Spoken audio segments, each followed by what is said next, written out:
Hey guys, what's going on? Welcome back to Prospect Central 101. My name is Chris, and today I'm going to be taking you guys through a few different mock draft simulations.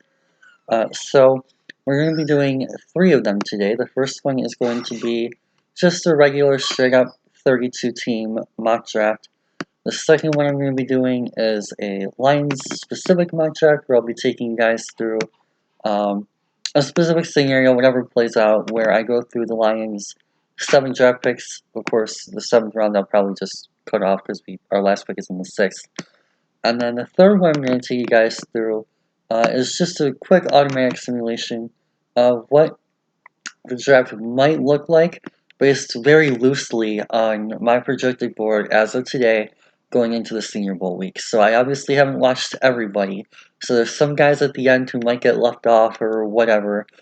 Because I haven't watched them, I just put them at the end, and if they go, they go. If they don't, oh well. Um, so there's also some guys in there. I moved like some second rounders up to kind of like boost up where they might go. Like I have Herbert higher. I think he's like 32, for example. So anyway, I'll get to all that at the end. But for now, I'm just going to take you guys through a predictive mock draft of sorts, where I just go through the first round for every team. So to go over that here, I have the TDN board. As you guys just saw, I'm controlling all 32 teams. And the first 2 picks are going to be real easy. I think you guys already know what I'm going to do here. Joe Burrow number 1, Chase Young number 2. Just make really a ton of sense for both those teams at this point in the process. Joe Burrow, of course, quarterback fills their top need. I don't even really need to explain that too much. Chase Young, widely regarded as one of the best players in this class and everything like that. Edge rusher fills their top need, all that fun stuff. So, the interesting thing for me is this is kind of where the draft starts, is Detroit. And I still don't even know exactly what I think we're going to do yet. And a lot of it for Detroit, I think, is going to be based on free agency. So, to guide us here, I'm going to use the PFF updated offseason team needs based on what their grades signify are the weakest aspects of every team this year. So, I'm going to skip over to the Lions and see what they have to say about my favorite team and whether or not I agree. Pass rusher, linebacker, and corner. Okay, so considering pass rusher is basically interior and edge, as well as linebacker play definitely was an issue for us last year. Jared fell off with Al Golden again, and Tavai didn't really perform at like a peak level. He obviously still has a lot of room to grow, and hopefully a linebacker coach addition will help that.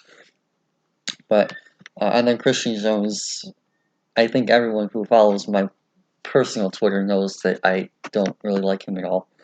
So linebacker definitely a potential area there. We do need a replacement for Rashawn Melvin, who's a free agent, as well as if we were to possibly move on from Darius Slay.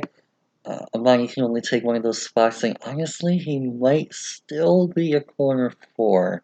We'll see, but that's why I think a veteran addition like a Chris Harris is probably the better option there, just to help ease that transition a little bit, and make him basically next man up in case of injury. Unless we trade Slay and we don't add a guy, in which case we're basically stuck with a good on money. So that being said, some of the top targets looking at this, of course, I've already gone on and on about Derek Brown, how much of a perfect fit he'd be for us.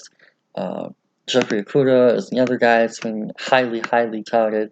And Isaiah Simmons is another guy who a lot of people seem to like mocking to us, and that versatile Patricia defense. So those are probably the 3 main contenders, at least if we stay at 3. I'm not going to be doing trades in this mock. So for now, I'm just going to stick with what I know best, and that's going to be with Derek Brown. Huge fan of his. He has, I think, tied for the highest grade I've ever given out on a prospect right now with Quentin Nelson. And he is absolutely dominating every single game I've watched. He is a exciting watch. For those of you guys who haven't seen that breakdown yet, I highly recommend going to that. It was a fantastic time. I also have a Twitter thread on my personal Twitter at C_Robbins_. For those of you guys who don't necessarily want to watch a full video and just want to scroll through on your own speed, You guys can feel free to go through that, just little quick clips as well. So, but I am a huge fan of his, and he would bring pass rushing to our interior. He would bring depth, especially if we lose Snacks. He could start day one. He'd be a perfect complement to Deshaun Hand. He'd work really well with Shea Flowers, help just attract attention away from him. Shea got double teamed a lot last year, so he'd be a huge presence to this defense that is very, very badly needed, regardless of whether Snacks comes back or retires or not. So. Next up, we move to the Giants, a team I'm a little bit less familiar with than Detroit. And we'll see what PFF has to say about them. They're saying an edge rusher is a possibility, as well as a cornerback and an offensive tackle. So, knowing Dave Gettleman, or at least thinking I know Dave Gettleman, I don't see them going offensive tackle in round one. I think that that's going to be one of those areas where they take like a Mekhi Becton in round 2. In fact, one of our commenters suggested that. Shout out to whichever one of you guys that was. They suggested that in the Becton video. But I think the Giants at the top of the second seems like a great fit. But so I'm really looking at these top two needs, which are edge rusher and corner, which to me basically would signify that your main options here are going to be Okudah and Epinesa. So with that being said, I think that it has to be Jeffrey Okudah here. He is a very, very good cover corner. He'd be a great fit opposite DeAndre Baker, who I liked a lot last year. Baker struggled a little bit early. He had that rookie corner adjustment period that everyone likes to talk about. I wouldn't be surprised if Okudah had a similar adjustment early. But at the end of the year, I think Baker was number 1 in passer rating against the last like 6 or 8 weeks of the season or something like that. Like after he played Matthew Stafford, he basically learned a lot from that tape. It sounds like, and he ended up being a absolute stud at the end of the year.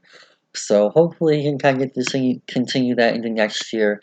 And pairing him opposite someone like Jeffrey Okudah would be very Jaguars-esque in a lot of ways. And what they were able to do with Ramsey and Bouye for a couple of years there. I wonder if that Giants connection, having 4 years of Baker and Okudah, assuming they take Baker's option and he continues playing as well as he did, that would be a fantastic asset to them. So, Okudah number 4 to the Giants in this mock. Now, this is an interesting selection here. This is the Miami Dolphins pick. The first of 3 picks in this particular mock. Obviously, there's a lot of trade options available for them, both up and down. Basically, at all levels of the draft, there's a pick for any and every team, or a combination of picks for any and every team. So, it'll be really interesting to see what they end up doing as far as trades go in the actual NFL draft. But today, we're going to be sticking with the 3 picks that they have, which the first of which is number 5. So, the first option is the quarterback, and the second mention that they have here is an offensive lineman.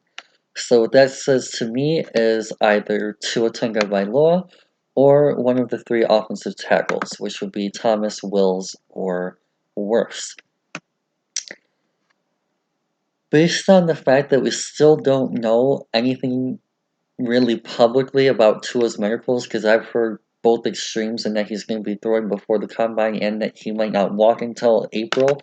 I'm going to pass on Tua for now, and I think that Miami should basically surround their future quarterback, whether that be Rosen, whether that be Fitzpatrick next year, or whether that be Trevor Lawrence, Justin Fields in 2021, with some talent.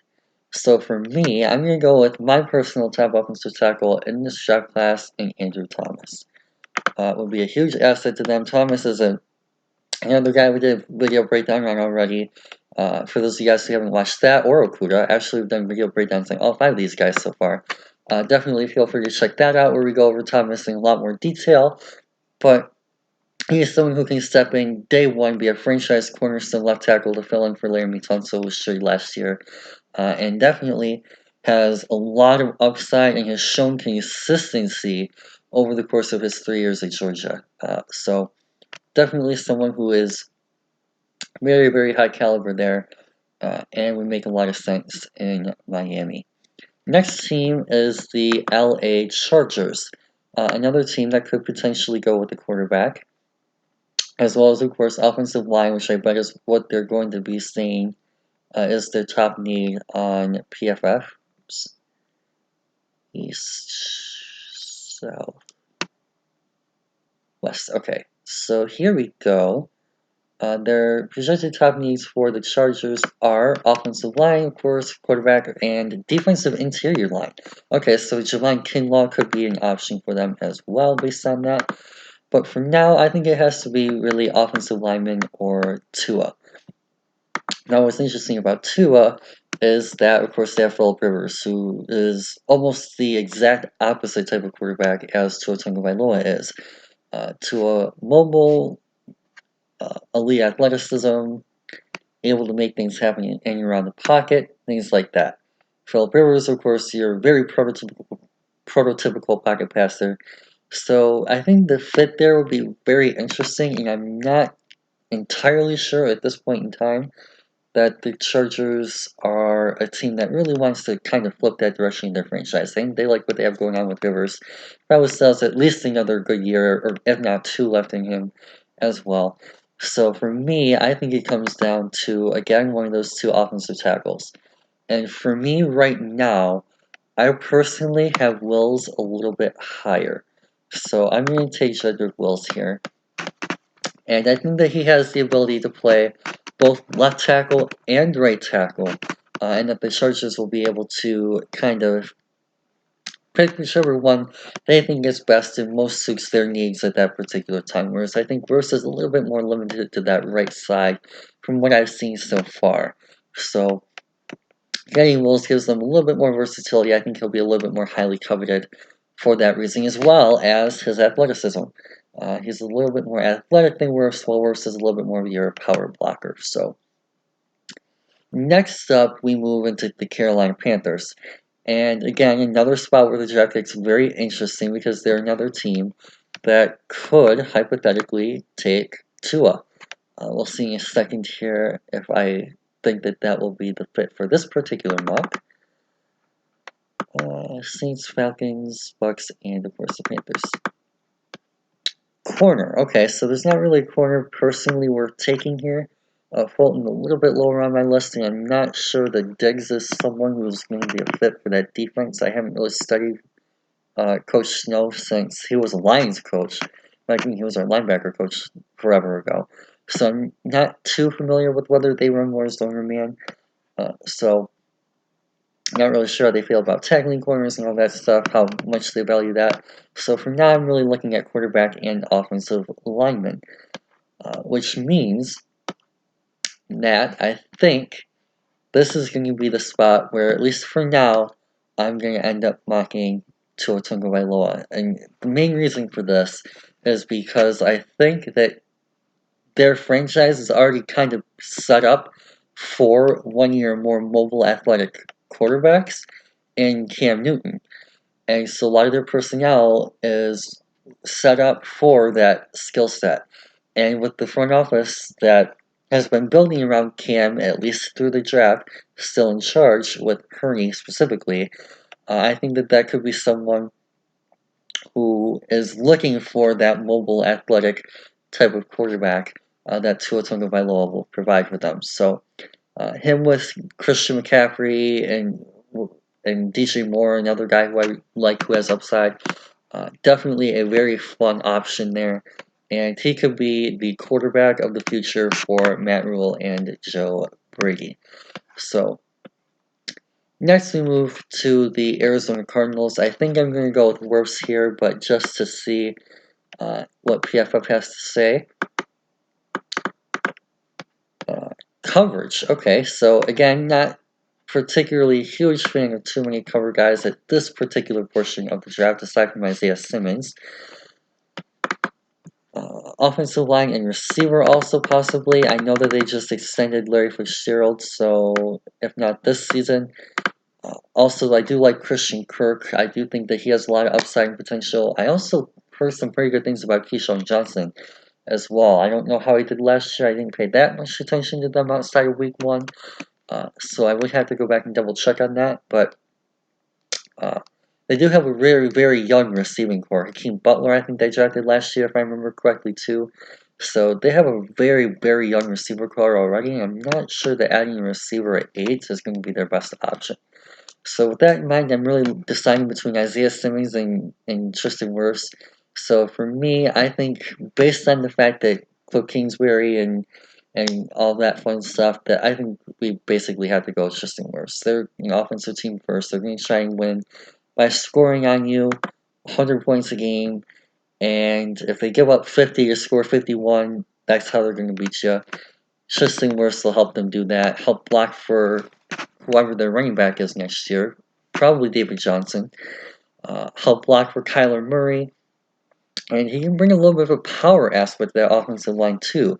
One with his strength, one with his raw power, I guess, and really help keep that pocket free to help open those escape lanes for Kyler Murray. So definitely a fan of that pick for Arizona if that's the direction they choose to go in on April 23rd. Next up is the Jacksonville Jaguars. So this is an interesting team as well because they have 2 picks in the first round. And if I remember correctly, their main 2 needs are going to be wide receiver and corner. I know that they traded away Jalen Ramsey. Oh, they had ball linebacker. Okay, well, that kind of changes things a little bit. 6 different linebackers play 200 more snaps. Myles Jack, Leon Jacobs. I do remember hearing good things about Leon Jacobs. Myles Jack had a bad year. Oh my gosh. 56 for Myles Jack. Jeez. Defensive line, offensive line help. Okay, well, the 3 offensive tackles are all gone at this point, so I'm not really looking for an offensive tackle for them. Defensive line, only really Kinlaw or Epinesa left. Not really sure how I feel about that. Surprised they don't say anything about corner. You'd think corner would be higher on their list. But turns out the number 1 need is linebacker. Number 1 prospect left on the board is a pseudo linebacker, at least someone who will be able to play linebacker for the Jaguars. So I think the easy pick here is to go with Isaiah Simmons. Not a prototypical linebacker, but given that they're a team who's made athletic linebackers like Myles Jack work in the past, I definitely think that they're a team who could find a spot for Simmons, play him the best of his potential.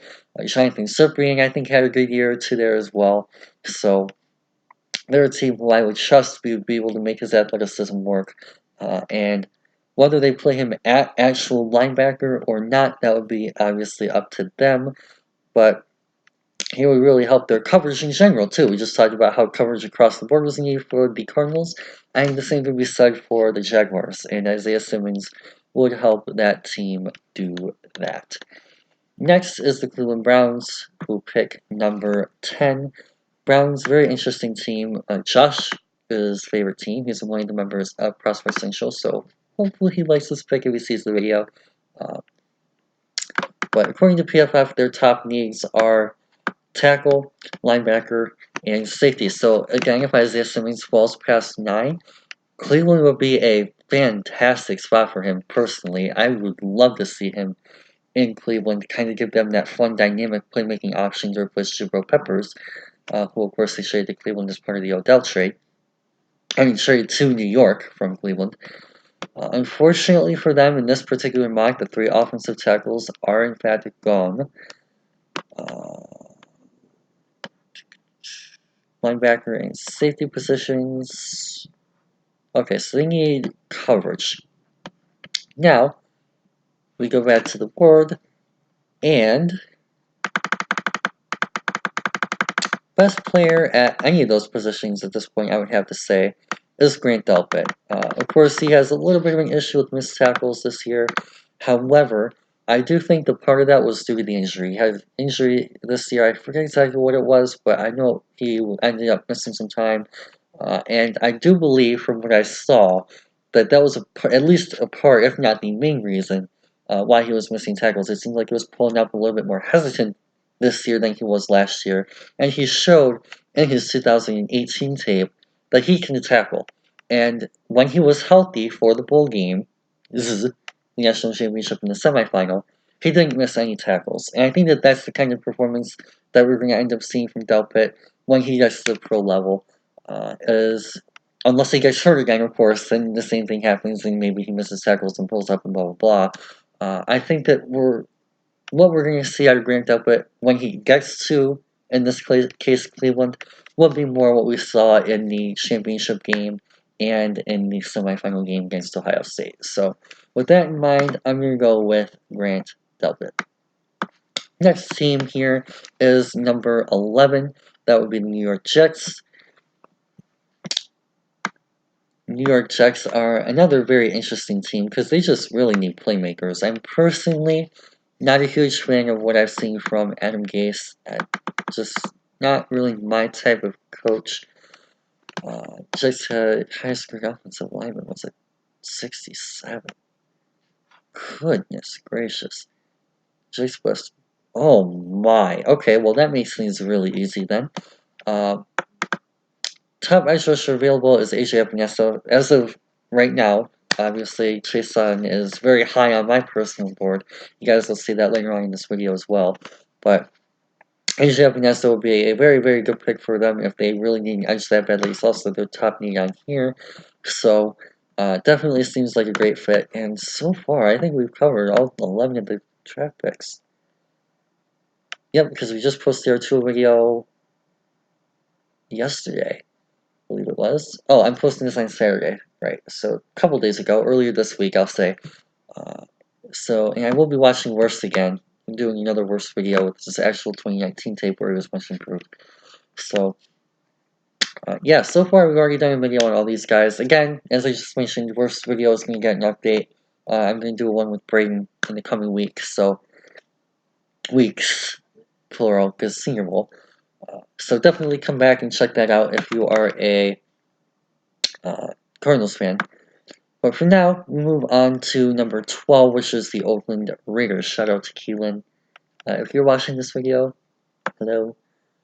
The Oakland Raiders' projected needs are, of course, per PFF and their grading system, because I haven't really gotten the chance to watch these teams as closely as they have yet, so I'm going to, at least for now, I'm going to kind of defer to them until I'm able to get around and watch some of the other teams. I watched the playoff games, but secondary help, receiver, and linebacker. Okay, so not really a huge fan of the linebackers. Luck Murray is good, but I'm not sure he's worth pick number 12. And as far as secondary goes, Fulton's probably the main guy here. But for now, with these two guys both left sitting here at pick 12, both of those guys could go top 10. I have to go with my number 1 receiver in this class as of today, and that's CeeDee Lamb. Be a huge playmaker for Derek Carr in that offense.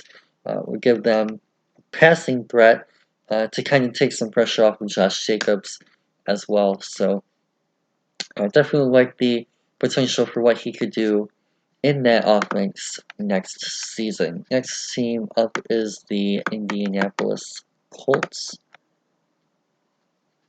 who are, oops, just past them right down here. Colts need a potential quarterback option, a receiver again, and defensive lineman. So, we go right back to our board, and again, the clear number 1 player really stands out here. Happens to also be their top projected need at wide receiver. Jerry Jeudy, the Colts, makes a lot of sense. He would be awesome opposite, wow, name blank. Dang. T.Y. Hilton. There we go. I don't know why it took me so long to come up with that. But he would be awesome opposite T.Y. Hilton. Very good. Pair of great route runners. Would be very difficult to cover. So, definitely like what he'd be able to add to that offense and kind of give them a nice 1-2 punch there, someone opposite. And that way you need really both corners to be on top of their game to be able to take out both of those options. So, and whatever quarterback they end up going to next year, whether that be Brissett or someone else, maybe to make a trade for Cam Newton, especially in this instance in which the Panthers say Tua, something like that.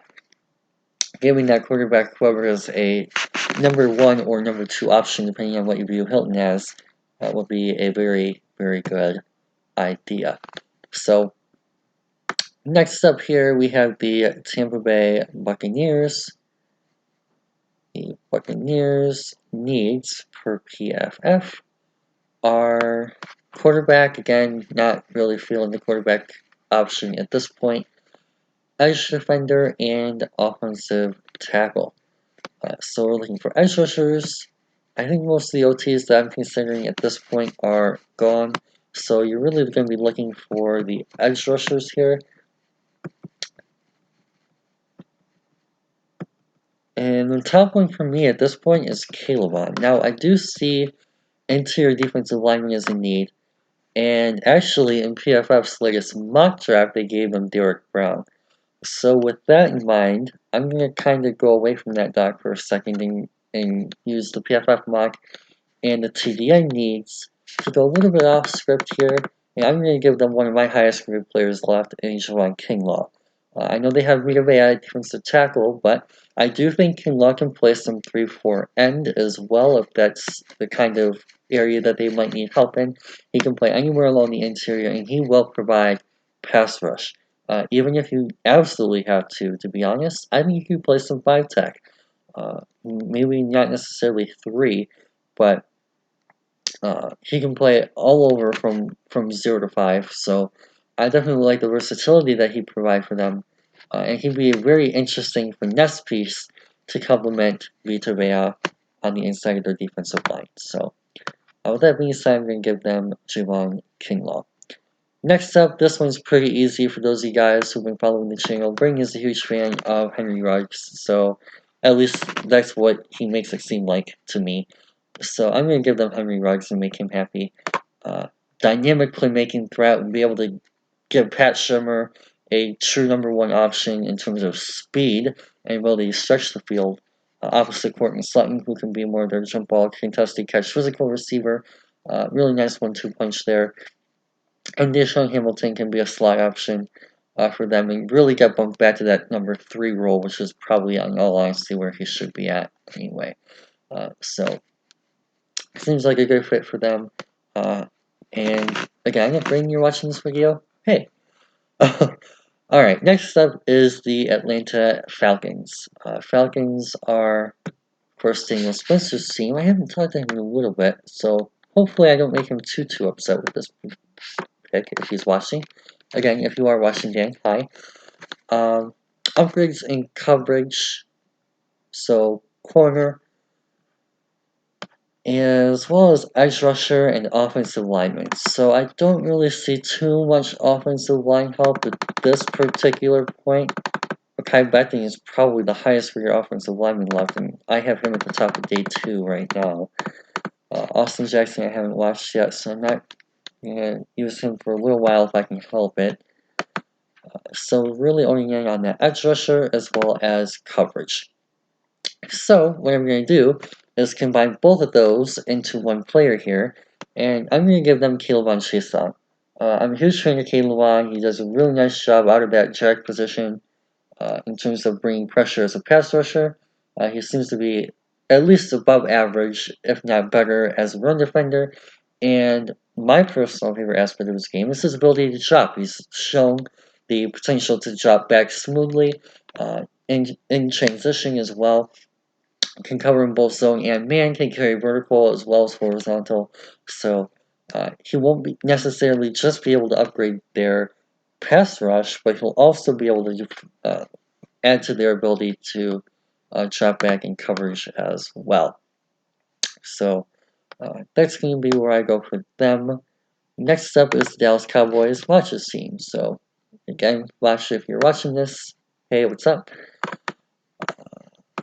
Cowboys' projected needs are okay, well, we know that Byron Jones is testing free agency. They've already come out and said that as much as they basically can. They're definitely not going tight end in the first round. Defensive line, we pretty much went over the main guys at defensive line. Next major one available is Probably Yeager. I don't even know if I'm going to include Yeager in this mock or not yet. So probably Neville Gallimore or Raekwon Davis. Yikes. Yeah, I'm not taking them at 17. So, I guess maybe safety or corner?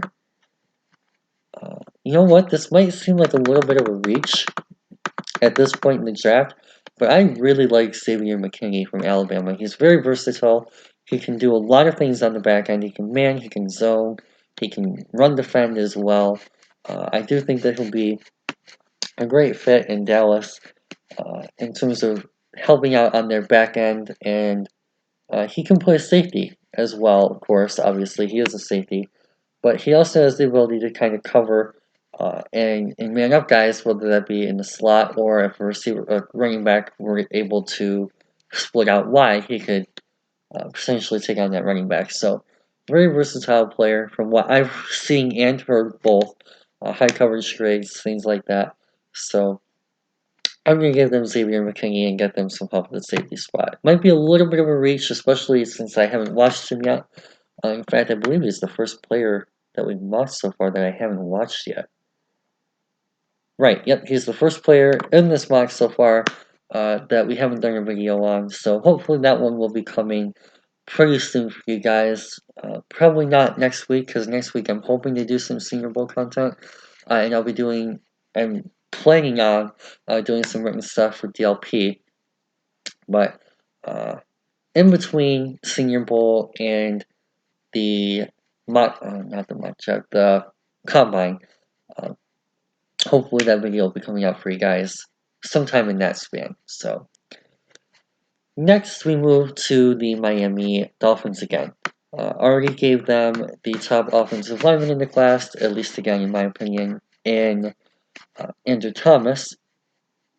So now we're going to be looking for some of the other areas that they could be improving on. And Justin Herbert is sitting here, which intrigues me a little bit because obviously there's the potential that they go quarterback, especially if he falls to this point in the draft. But I also know that they need help in a lot of other places. So I'm just going to go through here and see if there's anyone that really stands out. Not really. So what I'm going to do here is I'm going to go back up to the top of the board, and I'm going to give them one of my favorite players, so I think it would be a great scheme fit for Brian Flores and his scheme, and Trayvon Diggs. Corner is listed as one of their top needs. They need someone to pair opposite Xavier Howard, and Trayvon Diggs can do that. He is, well, obviously the Patriots come from a background in coverage. Definitely one of the areas that I'm sure Flores would most like to improve about his team last season is that back end, and giving them a dynamic playmaker who can, most importantly, especially again, factoring in the Patriot connection here, defend the run and tackle a very physical corner that'll fit their specific needs. From that standpoint as well, definitely like him as a good fit for that Miami Dolphins team. Next up, we head back to another team with their second pick in this particular mock, and that is the Oakland Raiders, who we already gave CeeDee Lamb to fill their receiver void. Now they need a corner, and one of the top cover corners in this draft is still sitting there in Christian Fulton, and I think that he has to be the pick here. I just did my Fulton video yesterday. I'm recording this on Friday, but this will be going up on Saturday. I'm planning on putting this up on Saturday. At the time you guys see this, it should have been yesterday, if that makes sense. And he really, really impressed me with his coverage potential. I think I gave him a 59 out of 60 in coverage grade. And it was really just the tackling and the physicality that dropped him below Diggs for me, which is why I had Diggs going higher here. But for a Raiders team that just needs back-end help and someone who can cover and lock down opposing receivers, I think that Christian Fulton will be a dynamic playmaking option for them and really improve their coverage potential. So with that being said, we're going to give them Christian Fulton. Now we move back to a third straight team who has 2 picks in this particular mock draft. We gave them Isaiah Simmons last time, so we're going to go back to their needs here once again. Interior defensive lineman, offensive line. Interior defensive lineman. I haven't fully watched Gallimore yet, so I'm not sure how comfortable I feel about that. So I'm going to trust the TDN board here and go with the wide receiver. And I'm going to give them Laviska Shenault. Shenault, very physical, very athletic as well. For those of you guys who haven't seen our video on him I did with Braden, of course, Colorado fan, definitely go ahead and check that out. That was very fun to do. From what I remember, there were some really annoying things in terms of scheme, but he's definitely a dynamic option who will really add a lot to that Jacksonville receiving core. So definitely someone who I think they could work with and find ways to get him the ball in space. So Laviska Shenault to the Jaguars. Next up, we have the Eagles, who are a very interesting team. The worst by record team to get knocked out of the playoffs this year. In other words, basically the worst of the best. I guess if you want to phrase it like that. So the Eagles need a fast, athletic receiver. Of course, I just gave Shenault to the Jaguars.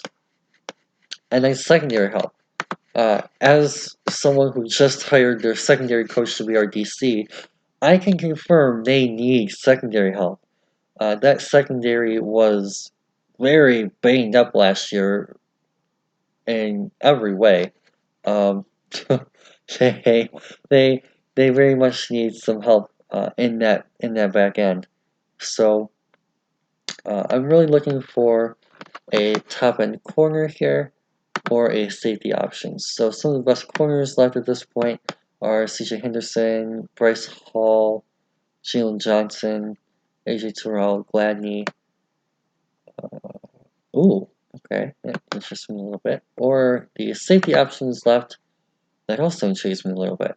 So I guess for me it really comes down to 2 sleepers in this class, neither of which I've done a video on, but I'm casually familiar with.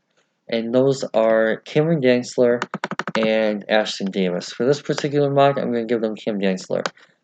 He is a very, very fun corner to watch from what I've seen.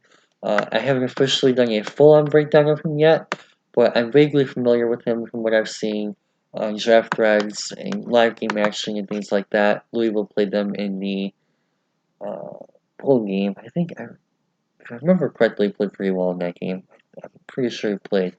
I wasn't paying too much attention to him specifically, but you guys can read through his report here for those of you guys who aren't too familiar with him. Very long, athletic, lanky corner, and definitely fits their prototypical style that they tend to go after under Jim Schwartz in Philadelphia. So there's a little bit you guys can pause and check out some of their positives and negatives. But I really feel like Dantzler is someone who will come in day one and really boost up that secondary. He'll rise throughout the project process, especially with that 6'2" length and size. So definitely someone that I like quite a bit. And yes, he got torn up by LSU. The only person who didn't was who was that didn't get torn up by LSU? There was one corner who didn't get completely destroyed by LSU. I forget who it was. He only allowed like 2 catches, I think it was, or something like absolutely ridiculous. But yeah, Dantzler is someone who's really interesting to watch, and I feel like he's honestly kind of worth the pick, especially given need. So next up, we head to the Buffalo Bills, another very interesting team, a team that I was kind of hoping for would get a little bit further in the playoffs. I really liked what they were able to do on defense this year. I'm a huge fan of Sean McDermott as a coach, and Leslie Frazier, again, another defensive-minded coach who I actually really like. He's done great work with that defense as well. Both of those 2 guys have. So props to both of them for putting together that really great defensive unit, who I actually had in my fantasy team. So even bigger shout out to that for helping me win my fantasy league title this year.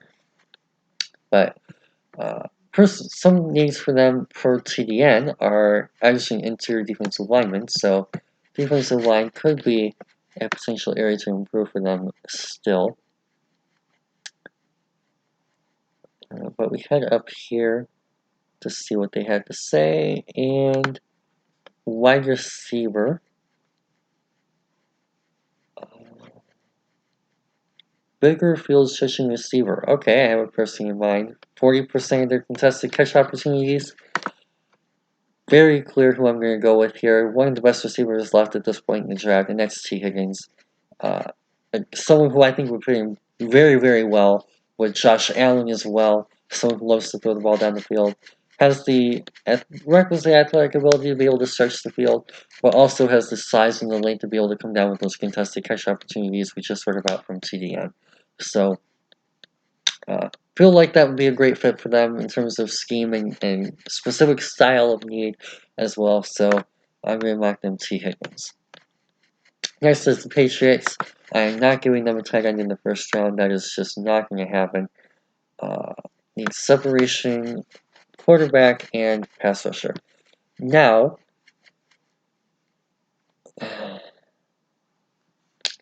I'm going to give them Justin Herbert, and I feel like this is partially because at this point in the pre-draft process, we still don't know what's going to happen with Tom Brady. There seems to be a real chance that he actually leaves. Best case scenario is he stays and Herbert gets the redshirt year. In this situation, worst case scenario is that they have to take Herbert and he steps up to be their starter day one, in which case this pick makes perfect sense. So I'm going to lock in Justin Herbert and give them the next quarterback of the future. A strong arm guy who can make any throw, requisite at the NFL level, has the base athletic ability as well to be able to extend plays. First of all, in the tight windows, pretty respectable, not great ball placement. What's going to be interesting about him is, as they say here, bad decision making is something that he's going to need to improve on. So hopefully, working with Josh McDaniels and that offensive scheme, however much longer he plans on staying there, will be something that will help him continue to grow and develop, and that seems like a perfect fit for him to continue to grow and develop and fix his weaknesses as a prospect. So I'm going to give them Justin Herbert. Jordan Love can be an option too, but for those of you guys who saw the Jordan Love update video that we did, not really a huge fan of his 19 tape, so yeah. Next up is the New Orleans Saints, one of the better teams that got kicked out on the second. No, it was first, because, yeah, the Patriots lost to the first weekend. Took me a minute there. But the Saints' needs are another receiver, quarterback, and corner. Interesting. So, what receivers do we have left? We have Justin Jefferson I haven't watched yet. Here we go. Excellent. This would be a fantastic time to mock my dude KJ Hamler here. For those of you guys who saw the KJ Hamler video, you guys know I absolutely love him. He's one of my favorite prospects in the entire draft class, and someone who is basically the exact opposite of Michael Thomas. Very athletic, quick, bursty, route running type, and can really utilize his athletic ability to separate and generate those routes. So, really, really like his fit there to be kind of that opposite piece to what Michael Thomas brings to the offense. So, very fun fit there in KJ Hamler. Next is the Minnesota Vikings, one of my divisional rivals, so I know them a little bit better than some of the teams we've already taken a look at. And I can tell you that corner is definitely needed, especially with the uncertainty surrounding Trey Waynes, who I believe is a free agent, and the down year again of Xavier Rhodes. Jeez, 84%. I knew he was bad, but god dang.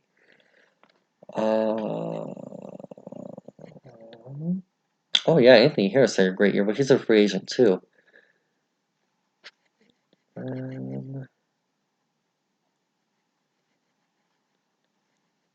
Okay, so yeah, they also say corners, so we'll see what corners are. Ooh, okay. Going back to the corner well here, I'm going to give them CJ Henderson. Definitely someone who has that frame, like a Trey Waynes, but also the athletic ability as well. Those are guys who need to see a little bit of the strengths and weaknesses. Here's what you can do there. What else you guys would do that?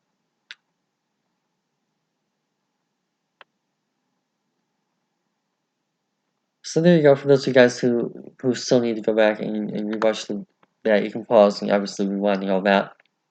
But definitely a very good cover corner who will be able to really. Oh, here it is from Trevor Sigma. Man coverage coming back, we can give up any sweet receivers assigned to. So really nice replacement for Trey Waynes if they decide to lose him, and if they decide to move on from Xavier Rhodes, it seems like a very logical fit. So. Alright, here we go. Miami Dolphins' third pick. We've already given them a offensive tackle in Andrew Thomas and a cornerback in Trayvon Diggs. So some of their top needs left, they still need a pass rusher. If they want to give them a quarterback, they still need a quarterback, I guess, as well. But they also need a playmaker. And someone who can help out their quarterback when they get the ball in their hands. I'm going to see what they have to say again just to make sure I'm not forgetting something blatantly obvious other than quarterback. Offensive line we've already addressed everywhere. Okay, so I feel pretty good about this pick then.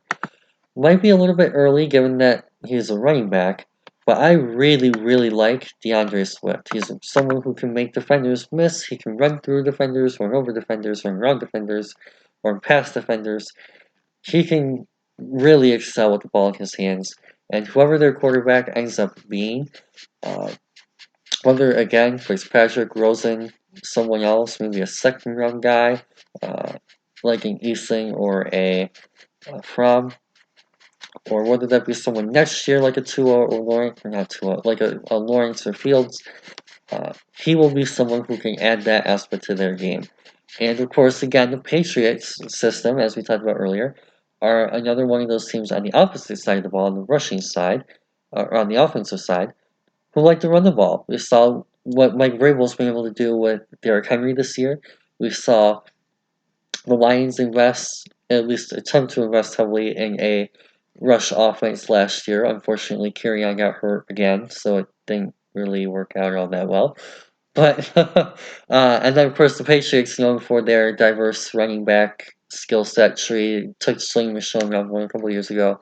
I think the Miami Dolphins are next to follow that trend and pick up a dynamic running back with their third first round pick, especially after adjusting offensive line with Andrew Thomas, giving him a lead blocker. Getting a playmaker next on the offensive side of the ball will be key, and DeAndre Swift can do that for them. So, not only best player available pick like their first two were, but also someone who fills a little bit of a need as well. Moving on to a team who typically picks in the back end of the draft in the Seattle Seahawks. One of Keegan's favorite teams other than the Bengals as well. And just saying he likes them. Go all the way down to the Seahawks. So again, if Keegan, you're watching this and looking for a pick other than Burrow, welcome. Several offensive linemen. Okay. Also need defensive line and quarterback. I think that they're a team who has a tendency to reach. And with that being said, I have heard some very, very good things about Josh Jones this year. I do believe he's at the Senior Bowl as well. So it'll be very fun to watch him this week. But I believe I saw a stat the other day that he only gave up, I think it was 2 pressures all season. Now obviously there is American competition, but that is still very, very, very good. So if he lives up to that from when I do my breakdown on him on tape later on this year during Senior Bowl week, he'll be one of the guys we cover this coming week, hopefully. Assuming I feel good getting around to making those videos like I plan on. If he's that good, he will be worth this pick, and definitely someone who will be able to help out their protection system. So, heard a lot of good things about him, and I'm kind of trusting what everyone else has to say about him at this point in time. But really excited to look forward to see what he can do at the Senior Bowl in Mobile next week. So with that being said, we move on to the Baltimore Ravens. Another team I'm very familiar with, gotten to watch a ton of them as Lamar Jackson stan. So I'm vaguely familiar with what they needed. They could be losing Matthew Judon, who I know the Lions have been connected to at some point over the course of the last few weeks.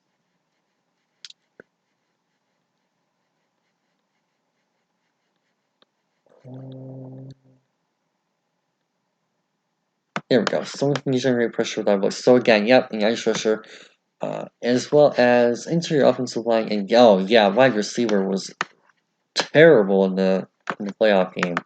The amount of drops that they had in that, oh, that was borderline comically disastrous. I don't know whether that was a tragedy or a comedy. So wide receiver, absolutely a need. Even with Hollywood, they still need a number 2. So Jalen Reagor is an option if I don't see an edge rusher that I like. He's someone that I think will be worthy of this pick. Ah, here we go. Okay, here's someone I think could be a fit. Curtis Weaver. Someone who can generate pressure without a blitz. Fix their physical, strong pass rusher type of mold that they normally tend to go for in that hybrid front. More like a big 5 tech, but obviously plays edge. So definitely someone who I think could be a very interesting fit for what they want to do, and they can continue to develop him in that incredible coaching system that they have developed in Baltimore. So definitely a fan of what he could do, and seems like a pretty good fit to me, at least, in Baltimore.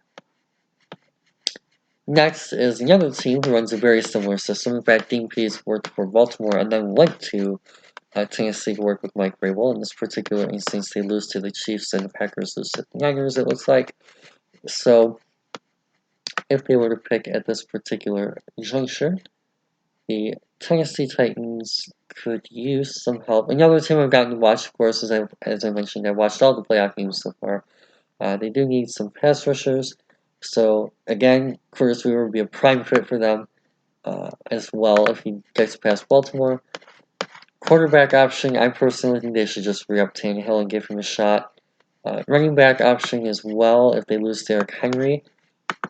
Seems like he might resign at this point in time. We'll see.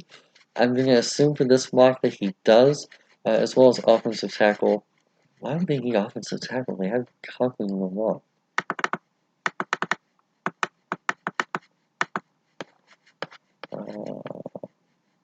Oh, because they're losing Conklin for agency. Okay, yeah, I'm not worried about that. So I'm just going to assume, based on their cap space, that they kind of retain those guys, all 3, and Conklin, Tannehill, and Derrick Henry. And I'm going to look to give them a pass rusher. So, in this particular instance, what pass rushers do we have left?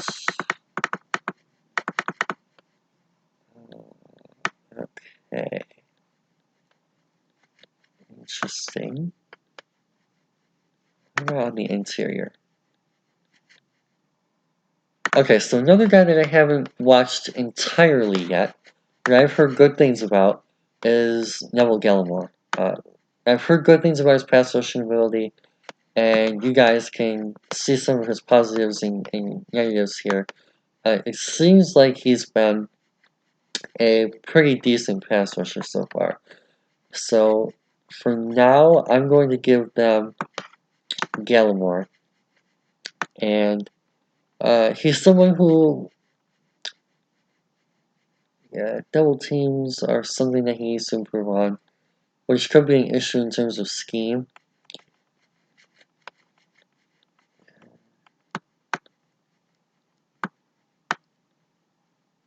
Okay, you know what? Never mind. I'm gonna change that. I'm gonna give them someone who's a little bit more better scheme fit. I'm gonna give them Raekwon Davis. Another defensive lineman can never have too much defensive line depth. And a little bit more familiar with their two-gap scheme, like Vrabel runs. Of course, Patriots Bama connection because the scheme similarities between Saban and Belichick systems. Vrabel very familiar with that, so I'm gonna give them someone who I think, based on what I've seen heard, is a little bit more of a scheme fit. That being Raekwon Davis. Next up is the Green Bay Packers, another team that I'm very familiar with from watching them not only in the playoffs but also, of course, as our main division rival in Detroit. A wide receiver is absolutely a huge need for them, as is cornerback opposite Jair Jackson and Kevin King have not necessarily performed up to expectations. Jair still has a little bit of room left for growth as well. So he's been good, but not that elite level that I expect yet, and that'll come with time too, I think. Still adjusting the NFL game and all that fun stuff. Linebacker help as well. Ooh, okay, yeah. You know what, with that being said, I do think that this is a pretty decent time in which Kenneth Murray makes sense here. Could give them some linebacker help, and he's one of the better available prospects at this point in the draft. So, definitely someone who could add to that. Kind of seems like a pretty decent fit next to Martinez as well. I know that they were talking about Devin Bush last year, who I would have absolutely been furious about if they would have landed him. Shout out to the Steelers from keeping that from happening. But yeah, he seems like someone who'd be a really nice fit there. We haven't done a Kenneth Murray breakdown yet, have we? I still need to do a Kenneth Murray breakdown, but I've watched several of his games already, so I'm very familiar with him as a prospect. And he definitely seems like someone who would add a lot to that Green Bay Packers defense. So there we go. Now time for the Super Bowl teams, the two teams in red, Kansas City Chiefs and San Francisco 49ers. Kansas City's needs are not really all that much, to be honest with you. They do need a little bit of help on the defensive side of the ball, particularly in terms of their run defense. Even still, it improved a lot under Spagnuolo this year, which is good, but they are possibly losing Chris Jones. So that's something to consider as well. Here we go. Depth at quarterback, yeah, that could always be improved. Linebacker options, so Patrick Queen may be an option for them. As well as running back. Not sure how I feel about giving them a running back. I think they're going to be good at running back no matter what. So I'm really looking at linebacker, cornerback, and defensive tackle. Troy Dye is another option. I'm a lot higher on him than most. Defensive tackle. You know what? Actually, I feel like I just talked about him a little bit earlier at Tennessee. I'm going to give them Neville Gallimore. Someone who's a little bit weaker in run defense, so he fits their profile. Someone who can replace Chris Jones as that pass rushing type threat. Definitely seems like a little bit more of a natural fit than Tennessee for him. So I'm feeling pretty good about that. And hopefully they can develop his run defense. Spagnuolo is someone who I think will be able to put him in the best positions to succeed and continue to grow and develop there as well. Leaving us with the San Francisco 49ers and their last first round pick. I believe we're at the very bottom of this list. Right here. Enter your offensive line help, wide receiver, and safety. Okay. So we'll see what safeties and wide receivers are left available. Jalen Reagor. Interesting. Okay. Safety options. Ooh, I really like Ashton Davis here. What was the other one? Interior offensive line. Yeah, they do need a guard. If they're starting Laken Tomlinson. Tyler Biotish is an interesting fit. So it's really between those three guys. I haven't watched Nick Harris yet, so I'm not going to mock him right now over Biotish. I also kind of like Jordan Elliott in terms of interior pass rush. For now, I'm going to give them Ashton. No, you know what? I'm going to give them Jalen Rieger. Dynamic wide receiver, deserves to go in round 1. Very, very solid. Huge fan of his. For those of you guys who haven't seen that breakdown, that was a very fun watch as well. Can kind of be their speed, elite athlete threat who can route run and separate. Very similar to KJ Hamler, but KJ Hamler a little bit better in everything. So, definitely someone who can kind of add that extra dynamic option to their offense. And honestly, it would be very fun to watch opposite Deebo Samuel. So, I know they just added Emmanuel Sanders, but he's a little bit older, and they still need that third receiver threat. So, getting him can kind of learn behind Emmanuel Sanders and eventually replace him whenever he ends up leaving. Jalen Rieger, definitely a huge fan of his, and in terms of stock and BPA, one of the better picks there as well. So, with that being said, there is my round 1 projection mock draft. For those of you guys who want to see what I would do, we'll do that video at the end using my board. It's going to be very different from this, I can tell you that much. But I feel like this is really solid, filled a lot of great needs. I still feel like this is a very good mock. And of course, things are going to change a lot during Senior Bowl week, during the combine, during pre-draft interviews and things of that nature, pro days, workouts, all kinds of stuff.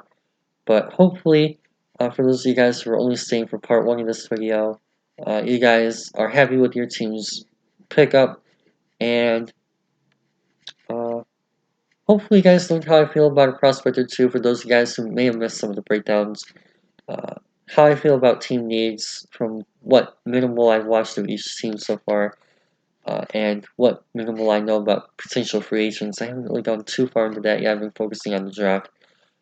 So, hopefully I went over your team's pick a little bit enough to give you guys a reasonable explanation as to why I went the direction that I did. So I'm going to save this as PC 101 mock draft 1.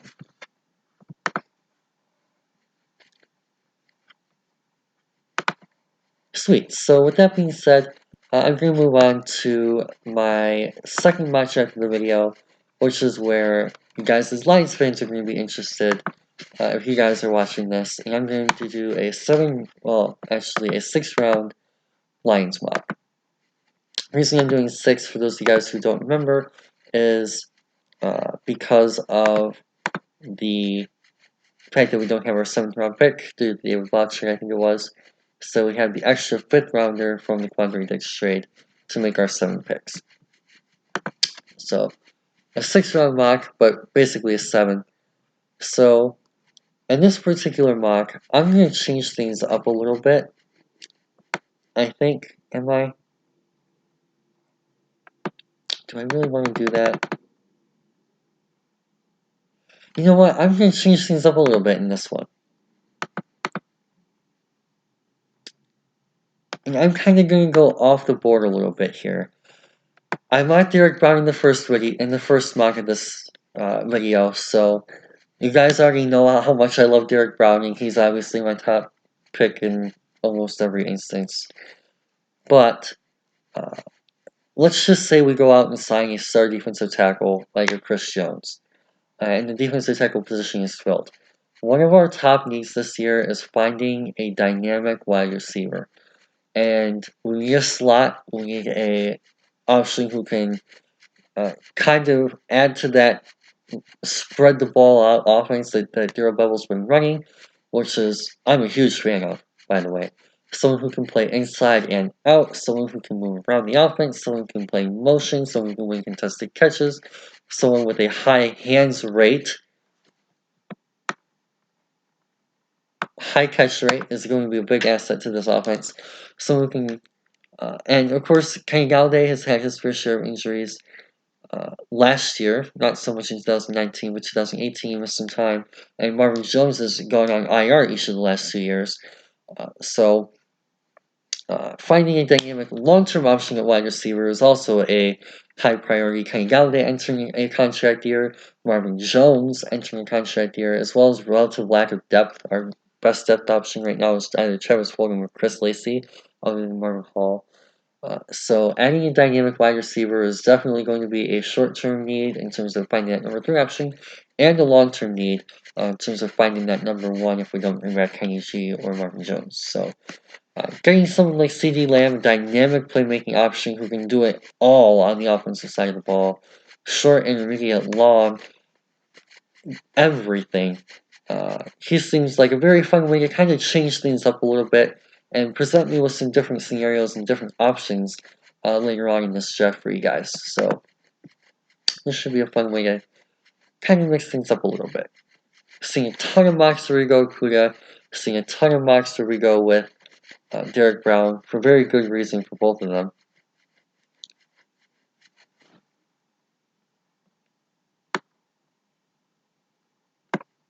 And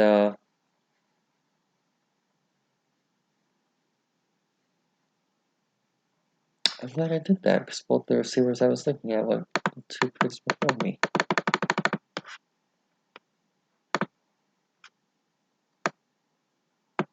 Wow, well that actually ended up working out fabulously because none of the receivers I like in the second round are here. So, hey, okay, that was kind of nice to predict the future there. I do like Courtney Davis as like a 3rd round option. KJ Hill's a pretty decent 3rd round option as well.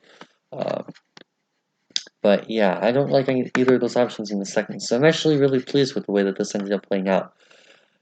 Now, okay, Curtis Weaver's a fun option for us. Again, another team. We really like our power rushers. He could add something to that role, play that 5 to 7 tech role, move Flowers to that versatile DL role, or maybe he could play that versatile DL role in that defense as well. If we need that right tackle, if we decide to move on from Wagner, Mekhi Becton could be an option. Travis Etienne if we want to go running back this early. I personally really don't.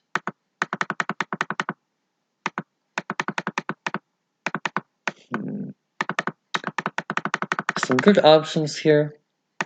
But for me, I think we're going to go with Kenneth Murray. As we discussed in the first part of this video, and again, for those of you guys who know me, in my opinion, in the Lions, linebacker is by far our worst position right now. And finding a linebacker 1, we have linebacker 2 in Tavai, and we have linebacker 3 in Jared Davis. Jared, I guess, can be linebacker 2, and maybe Tavai linebacker 1 with potential and some increased coaching. But it's still an area I really want to see upgraded at this point in time. And Kenneth Murray is someone who actually fits our scheme, which is a rarity. In all honesty.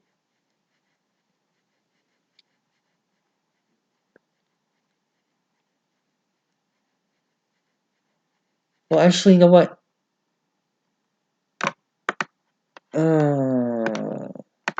I take that back. I'm going to go with Curtis Weaver here. I feel a little bit more comfortable projecting his power rush to our system. And I really don't feel like, as much as I'd like to, that we're actually going to upgrade linebacker early. I feel like we're kind of sticking with the status quo and hoping that the improvement in coaching, going from Golden to whoever our new linebackers coach is going to be, will really help out Jared and Tavai. So, as much as I don't want to do it, I'm going to take Curtis Weaver here and upgrade that defensive line depth, especially after passing on Derek Brown earlier in the draft.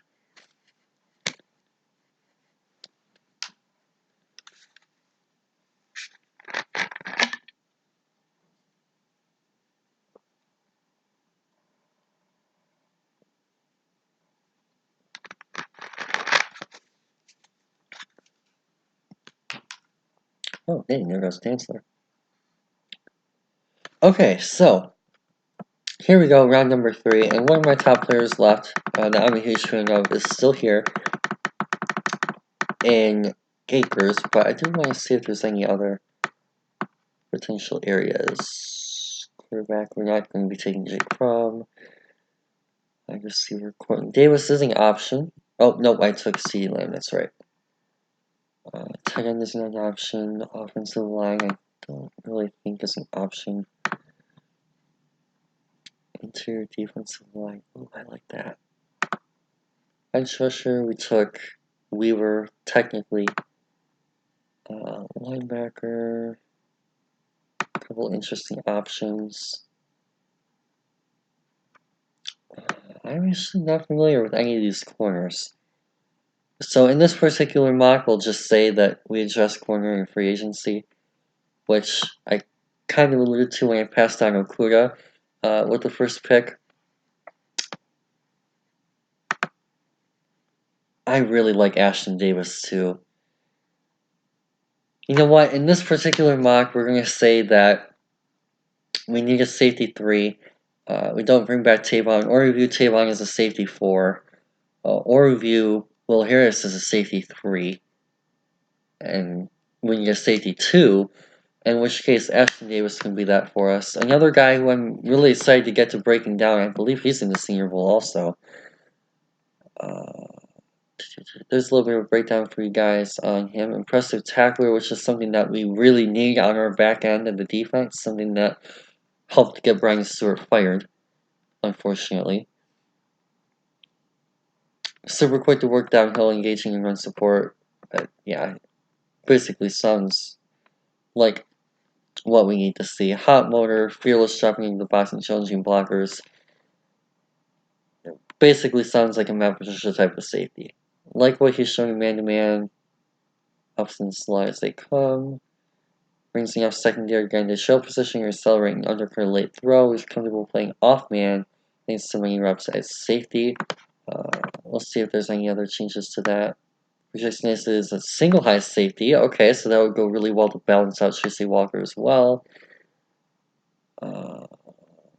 Should his understanding of zone spacing, which is again kind of something that we really need in the back end.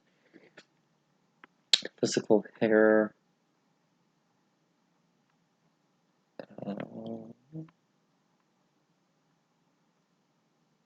Interesting, so kind of contradictory in some ways. Dynamic range, willingness to be physical.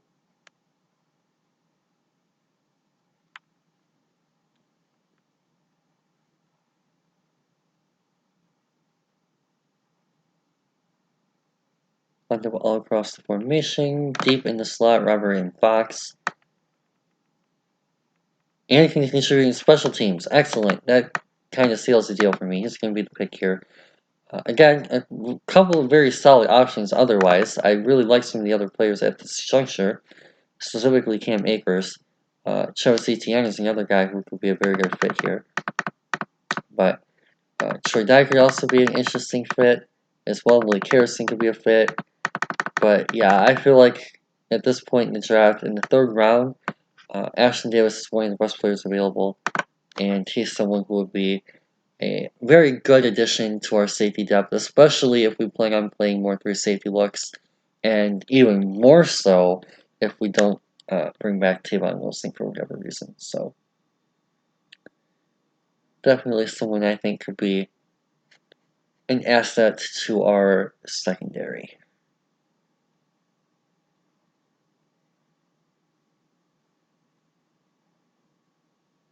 Okay, so here we go, and actually, all 4 running backs, actually all 5 running backs are still here. ETN somehow managed to fall in the 4th round, which is kind of absurd. Cam Akers is still here in the 4th round, someone I love. Benjamin is still here. I've heard great things about him as well.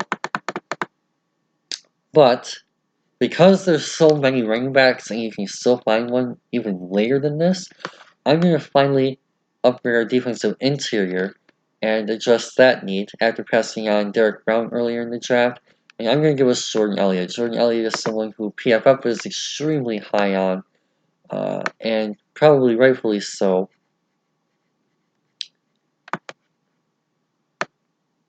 Gap integrity. Great some penetration. Looks to have a strong core. Has experience two-gapping in a variety of alignments. What I like to see. Even if he's not necessarily that good at it, he has experience, and that's something that we can work with. So, based on that, as well as some of the other things that Marino has to say, his size, again, 6'4", 315. I know the PFF is high on him as well.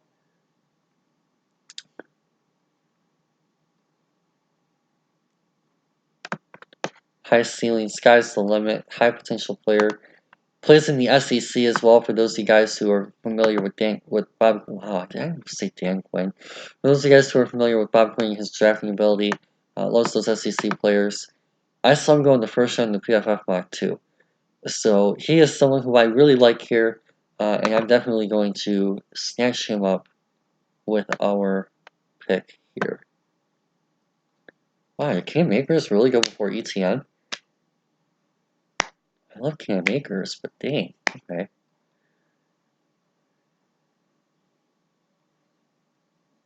So far, I feel like I've done a really nice job addressing most of our biggest needs. Aside from corner. And again, in this particular instance, I'm basically just going to flat out say we addressed corner in free agency, or at least, at the very least, pretend that we did. Yeah, so here we go. We're back up again. For those of you guys who may not remember, here are our draft picks. Adjust wide receiver as well as edge rusher, defensive lineman, and safety. So we'll just go through here and pick some of the better available players. Anthony Gordon, some of the running backs here. No one really too impressive. AJ Dillon's nice, but I can probably get him with the 6th round pick. Wide receiver, we already took CD Lamb, so I'm not really too concerned about that. Tight end, we don't really need. Offensive line depth would be kind of nice. We do need a guard to replace Graham Glasgow. Defensive lineman, we just took Jordan Elliott. Edge rusher, we already took Curtis Weaver. Corner, we basically adjusting for agency. We already took a safety. So, considering positions we already took, for me it kind of comes down to finding that special teams linebacker to compete with Pittman, Cabendo, and Longa. At this point in the draft in the 5th round, maybe they have upside to play linebacker in a pinch, at least maybe even better yet, compete with Christian Jones for the 4th linebacker spot. Or actually the 3rd linebacker spot. That would be great. Compete with Jaron for the 4th linebacker spot would be fine. That would be a roster spot on this team. Already took IDL. So it really comes down to IOL and linebacker for me at this point. I think those are going to be my next 2 picks.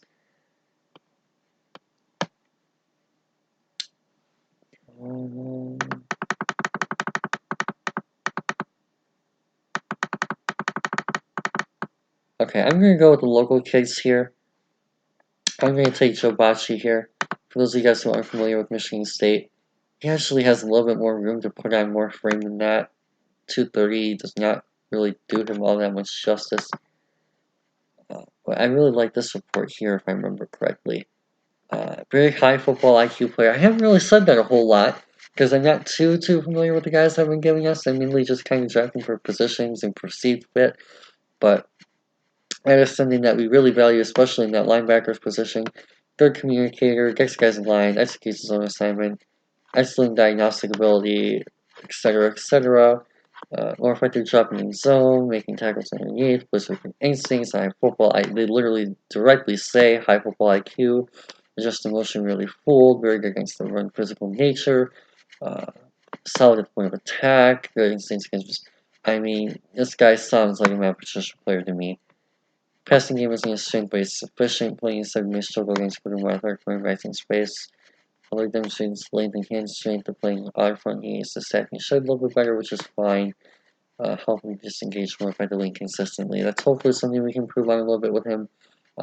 Again, 6'2", so he has a little bit of weight, frame to add weight as well.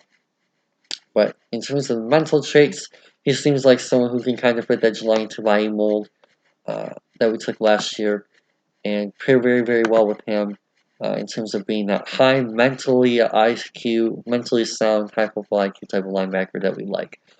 And at the very least, he can maybe make a play on special teams or two. So I'm going to go with him for now here. And then planning on going with an offensive guard for depth reasons with our next pick here. And with that being said, I'm going to go back again to the local room here. I'm going to go with Michael Onwenu, a guy I'm very familiar with from being at from his time at Michigan.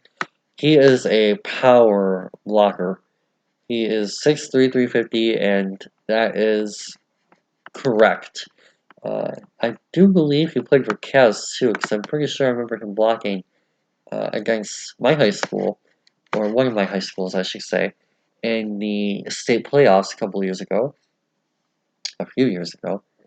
Multi-year starter as well, very experienced, and he's actually pretty athletic for his size, as they say. That's a pretty accurate report from what I remember seeing as well. A little bit inconsistent at times. He struggled against some of the elite competition that he's seen over the last couple of years.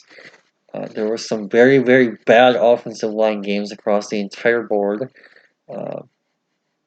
But I do have optimism that he can continue to develop, and he has the size, the strength, the athleticism, and the physical tools to, at the very least, be a depth player, and hopefully the upside as well to continue to grow and develop. So I like him as a fit here, and again, the other thing to keep in mind too with these last two picks is the Lions will get the chance to work out players from the state of Michigan as part of our local workouts without having to waste a top 30 visit on them.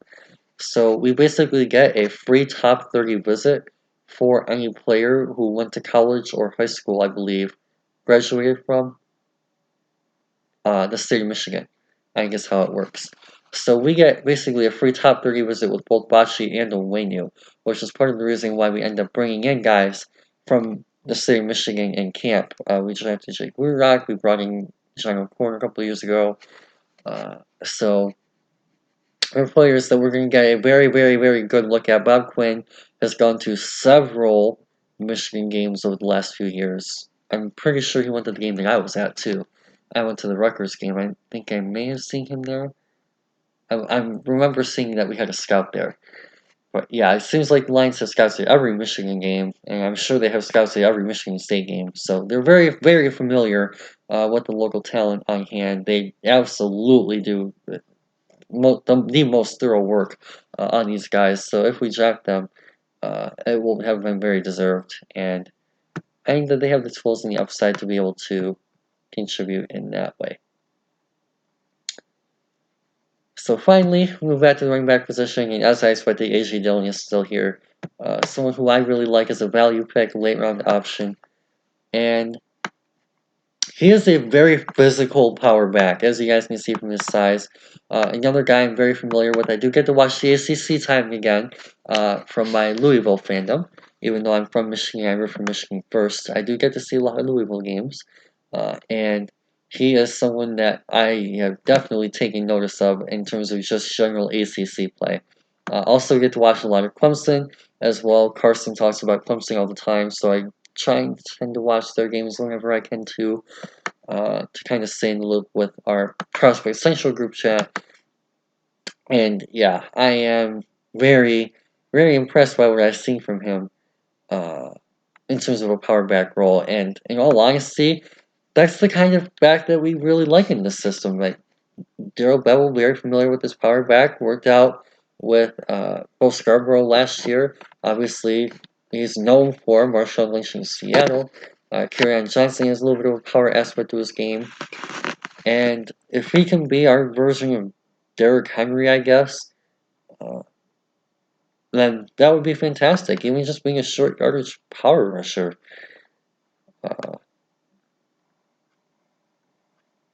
Short yardage specialist, early down back that keep the offense on schedule. That's basically what we want and what we need.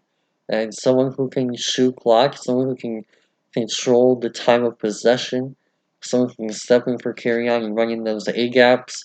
And the other thing to mention about Kerryon too is he dropped off a little bit because of his own regression this year. And his vision a little bit this year was not as good as it was in 2018. And it wasn't because of the fault of the blocking. Graham Glasgow had a fantastic year. Joe Dahl was sufficient.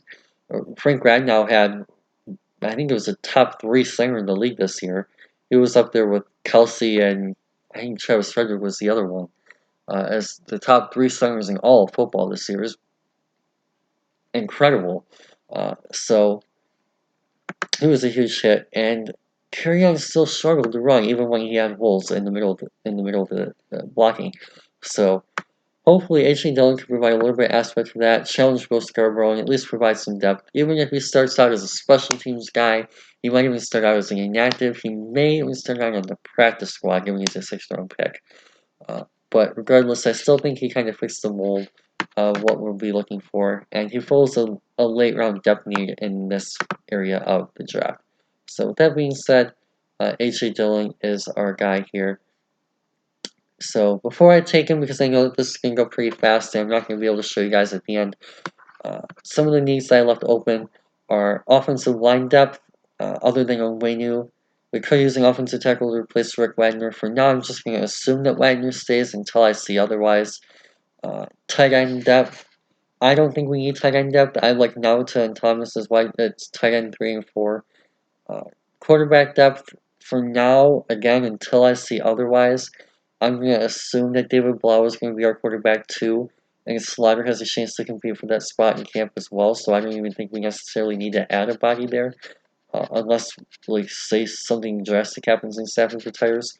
And then, as I talked about a little bit earlier, I'm going to assume that cornerback was just as our main free agency add this year. And we basically are going to roll with a cornerback rotation of something along the lines of Slay Coleman and Chris Harris or something like that. Also, Chris Harris has connections to our new defensive coordinator, so that kind of works out like that too, in that kind of way.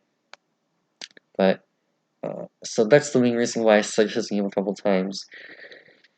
So yeah, those are the main needs that I wasn't able to address in this particular mock. But overall, I think this turned out pretty well, and it was really fun to be able to kind of change things up a little bit. I went receiver early on with our 1st-round pick, and of course that could be a trade down option too, right? In the first mock that we did, CeeDee Lamb fell, I think it was to 11. So if we're able to trade back to a team who wants to trade up for a quarterback, like the Chargers, the Panthers, the Dolphins, things like that, he would be a great trade back candidate if guys like Brown, Simmons, and Okudah are already gone at that point. So here we go. Here's our full mock in order here. CeeDee Lamb with the 3rd pick to adjust that wide receiver spot. Give us a nice trio of Lamb, Marvin Jones, and Kenny Galladay, at least for a year.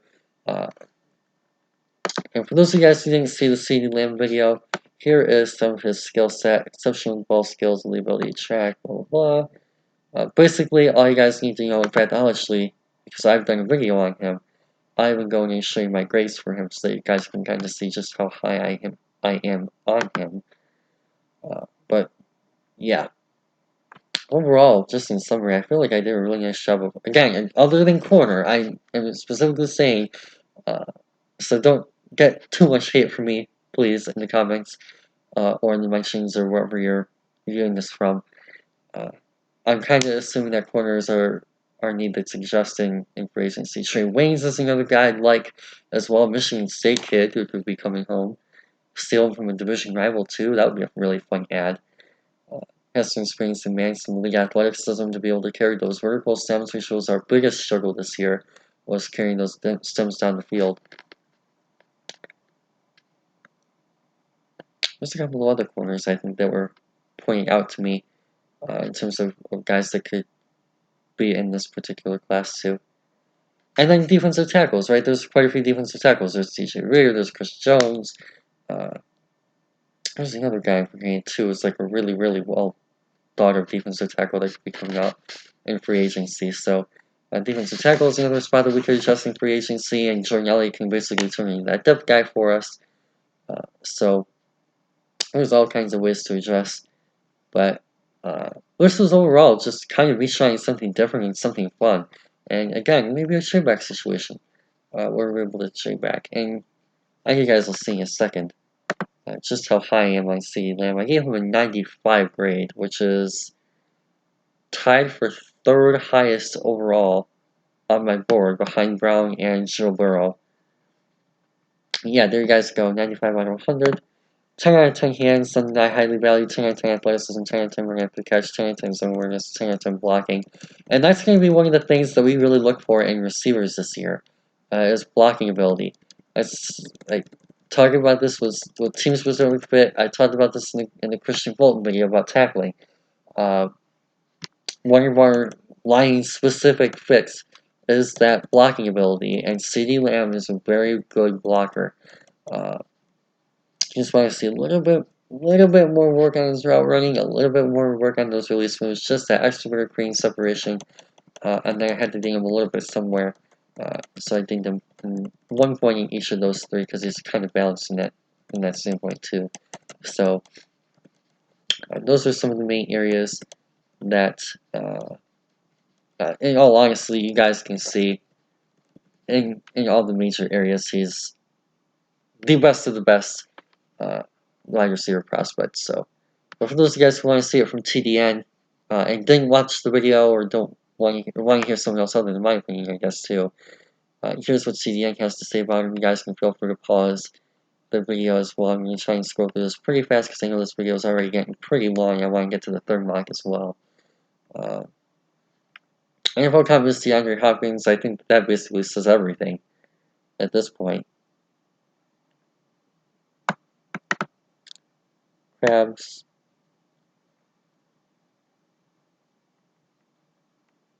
Honestly, I kind of like this athletic ability, but okay. Especially considering it's the Big 12 where you're going to see a lot of athletic corners before cover guys.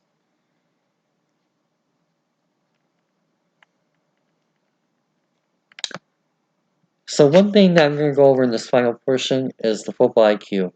And that is something that I'm a huge fan of with all these players, and it's part of the reason why I drafted them. Hands are phenomenal too, which is great. But I really want to focus on this. Really like his awareness to attack coverage and create added space for himself. Lions are one of those teams where we are going to go in no matter what. We will take a player, especially in the first round, who is known for being a high character player and a high IQ player, high football IQ player. And those are two areas that we have not heard any issues with and have been so far positives with CeeDee Lamb as far as I've seen and heard. So, consistent with some releases and continued with the I talked about his release moves a little bit already. Star receivers. Blah, blah, blah.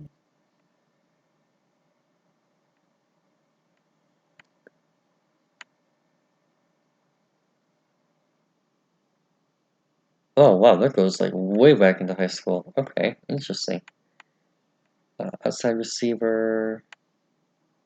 Obviously, it was body contortion, strong hands. Again, that's something that I really value in receivers and why I have him higher than Jeudy is those hands. He has really consistent catching, which is why I'm mocking him to us over Jeudy. Jeudy, even though Jeudy might seem like a little bit more natural fit, I really do like CD's ability to consistently come down with and catch the football. But yep, and there it is again, right? Field awareness, mental traits, ability to know exactly where he is on the field, formational alignments, always understands how much room he has, innate realization of being able to lay on his feet, shines in the red zone ability, big time focus of this regime under Matt Patricia, contested catch situations as well, something that Bob Quinn has a tendency to go after. Competitive fire again goes back to the character point, right? Loves to compete against the opposition, embraces the process and challenges the player across from him to the pops off screen. For to make sure that the opposition know it, continues to conduct himself at that level throughout the contest. It's evident that it doesn't sit well with him and he does his best to take it out on the next play series going forward. Very strong character player.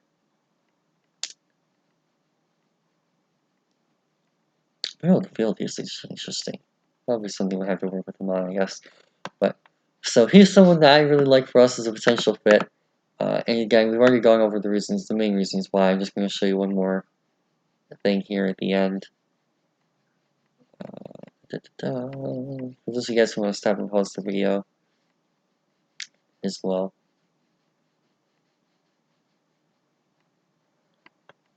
But yeah, really like those guys with those high football IQs, those high characters, as well as the ability to perform the techniques at a required level. And catching is the main one for wide receiver for me, and he does that. Curtis Weaver, 6'3", 265. So again, gives you a feel for the type of player that we're looking at here. Very much a physical power rusher. Thick frame. And last year, now Bob Quinn has a tendency to go for those third round type of small school guys. Last year, he went with a player from Hawaii in the second round. This year, in this particular thing, he does the same. Hartford Blaze, natural leverage, strong anchor against the run. We talk all about how run defense first. And that's something that we sentence you read here. Early reach blocks, strong initial stepping style anchor. So still with the ball upfield disruptive approach as well as low and hot pads. Low and hot pads. I always hear about Patricia talking about that pad level, right? It's one of the main things he talks about in his press conferences. That pad level, positive for Weaver. Really first to initiate hands off the ball and knows his leverage points to attack. Again, pad level. Big time focus here. Mike really gets to happening relationship with disengaging all pinch at levels and picks upper body power, snapping, explosive, and regularly creates displacement. Surprisingly slippery, smart getting his shoulders turned into gaps and slipping through tight alleys to generate pressure. Again, talked about gap integrity. Does not have ideal bend. We do not like our bendy edge rushers. So that is not a trait that we really give a crap about, and thus does not really mean too much to me. Ability to flip hips and corners only there in slight flashes and cannot be trusted on a sample basis. That is perfectly fine. Arm gets pushed beyond the peak of the blocking, lacks the hip flexibility and ankle mobility to flatten his pad. Something that we can work on a little bit is that angle, that's fine. Not much of a counter game to his profile just yet. That's going to be something he has to work on with Bo Davis.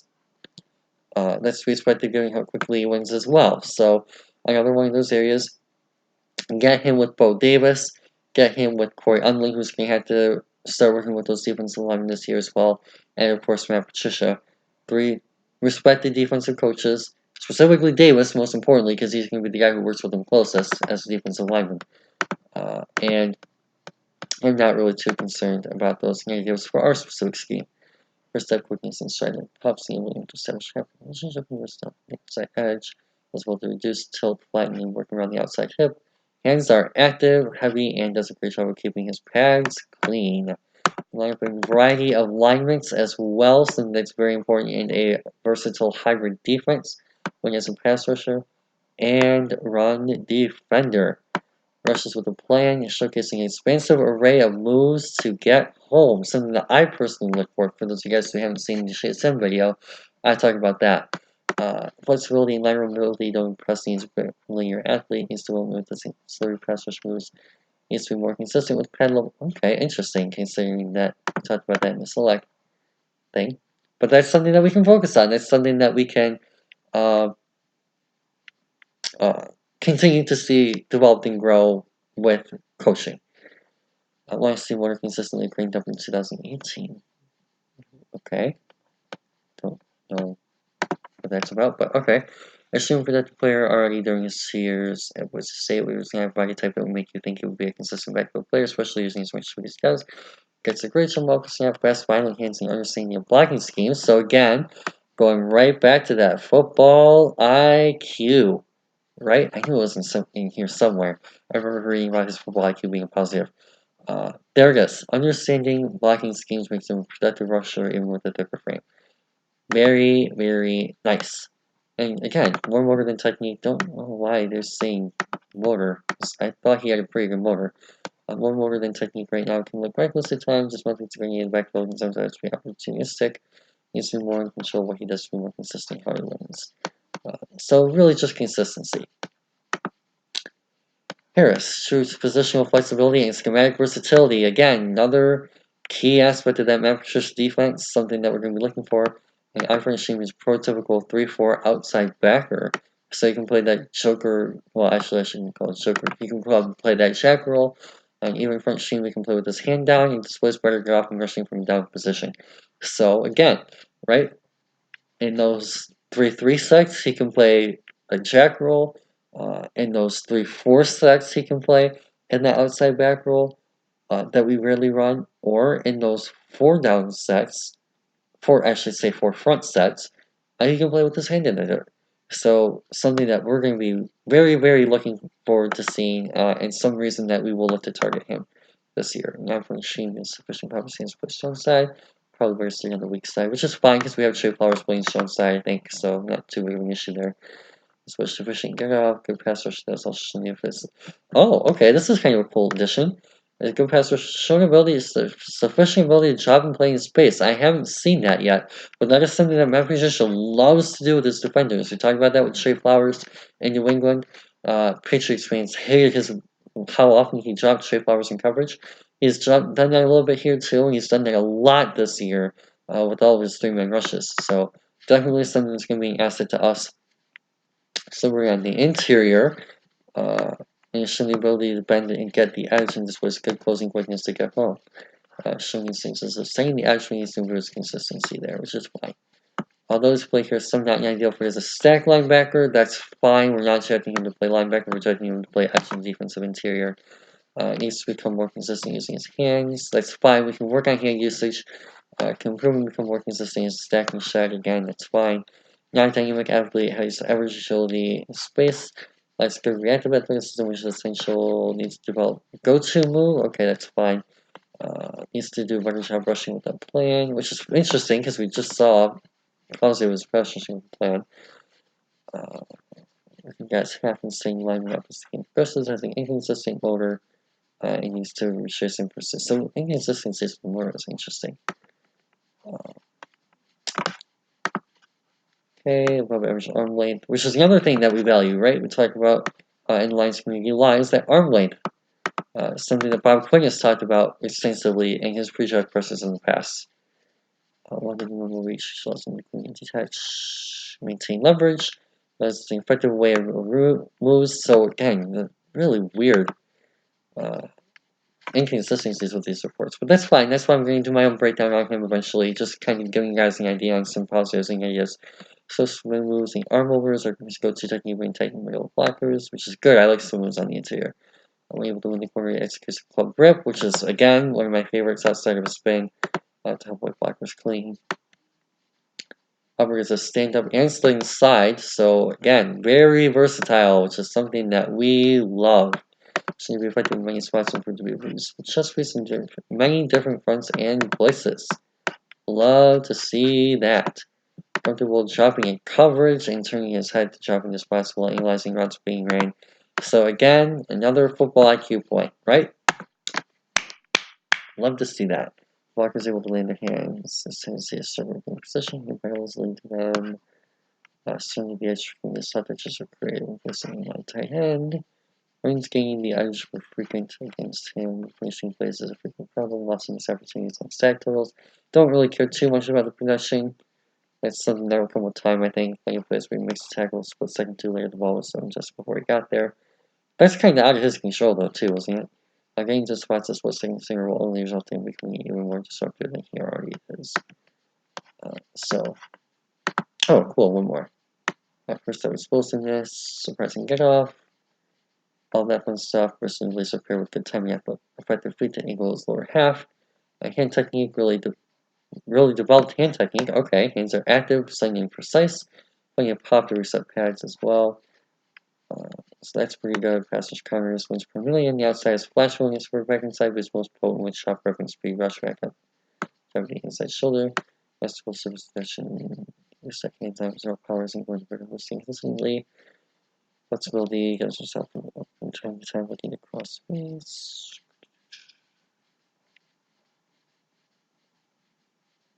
Very good lead light releasing outside pass rusher. Perception and penetration represent littered throughout every game you find. Love to see that. I know for football as well to press the mesh point and box and ball carriers. I just said he's needed to anchor the squat and turn runs inside, which is great because that's one of the main things that we ask for our edges to do is redirect those runs.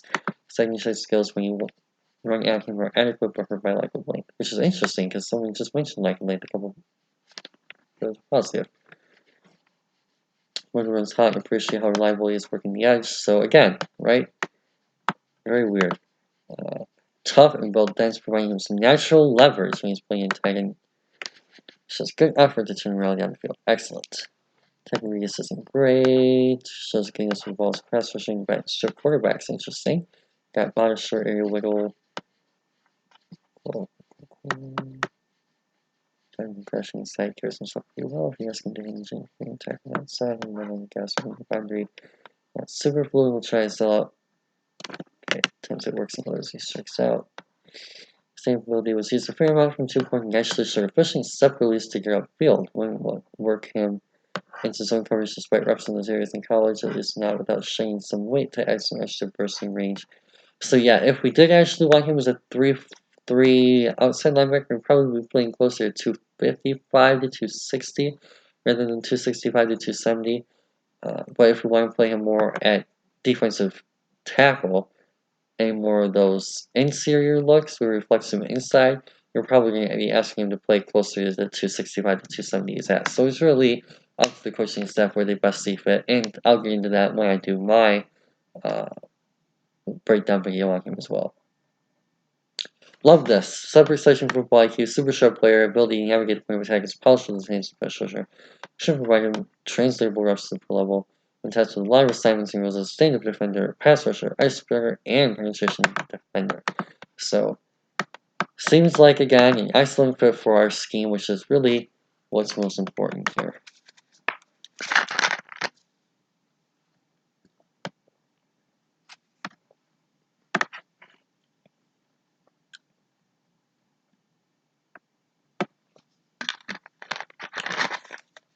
I'm going to go over a little bit of Ashton Davis and some of the things that we can see from him there.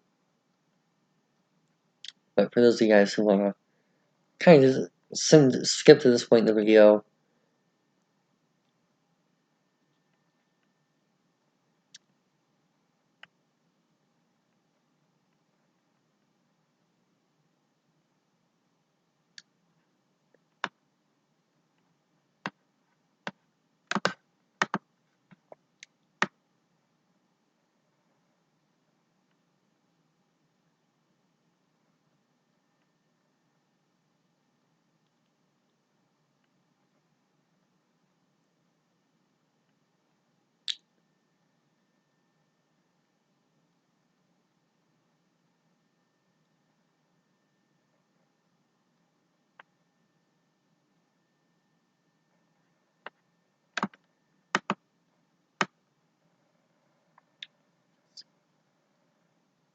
oh wow, I started a corner, that's pretty cool.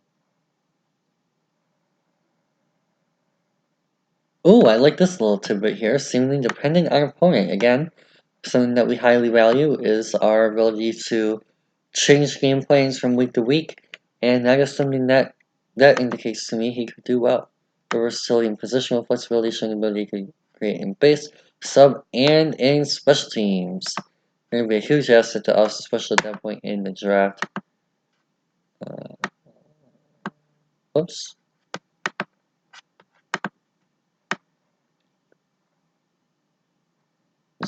Simplify just motion. Non-defensively invasive sub-packages with throwing receivers in the slot, one five open substitute with this was good mirroring match ability at the top of the route. So he has some man coverage ability as a safety, which is good to see. Has very good range of position in the back end of his good speed. Only improve as he gets more reps, just what he sees, which will bring him up to play faster. Their agility speed is not to easily transition. Good ball skills.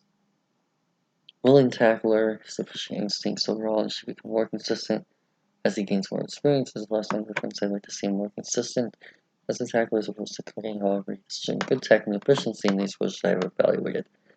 By sticking the ball carrier on the ground, ultimately by year 2, this player will have a significant impact as both core special teamer and in sub-packages on defense. 4-phase special teamer excelling as a Gardner and Vice. Yes, excellent. Love to see that. Vice issues were frequent for us early last year. Due to his very good straight line speed and as a for interior player to summon single as attacker. Excellent. So yeah, definitely seems like a fit from that perspective for us. And again, kind of goes to show you that kind of thing where he can be our fourth safety this year. If we don't bring back Tavon, he can be our third safety. Or maybe he can compete with Will Harris for that second safety spot. And maybe they can rotate. Maybe we'll use 3 and maybe even 4 safety looks. Maybe they'll both play linebacker roles. Tracy Walker's played some linebacker roles this year. Tracy Walker can play corner. Has at Louisiana Lafayette and has taken some reps there. And it sounds like he has as well. Will Harris has made up some tight ends and running backs in his time at Boston College and a little bit in Detroit as well. So all about adding versatility that back into the secondary, and it seems like he is going to be someone who can do that, while in the meantime, contributing on defense. I love that for the Baker comp.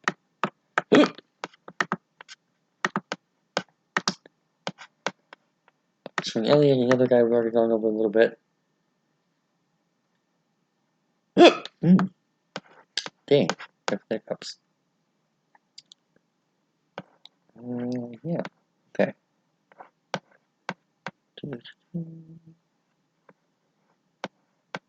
Okay, so I'd like to see a little bit of work on the processing side, which is fine.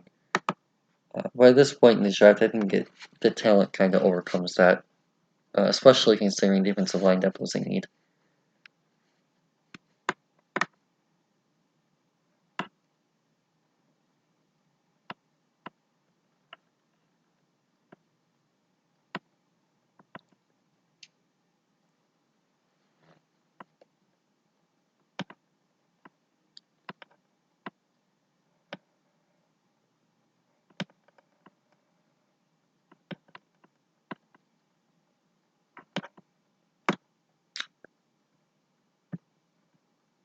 Oops, and then here's the last one from Krabs.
Interesting. So for those of you guys who aren't familiar with him, I'm not incredibly familiar with him.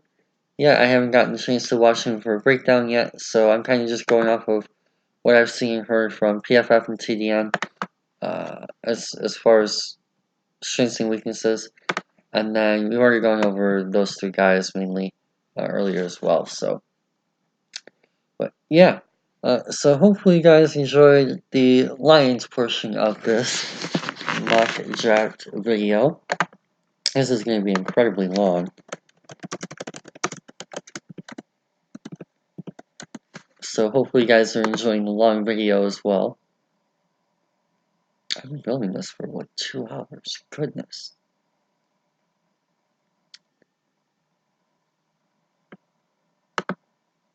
So we have one more final video for you guys, and this one's kind of just for fun.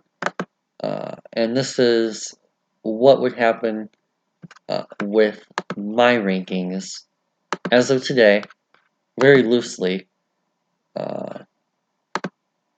if every team had, well, if the TDN simulator had my board.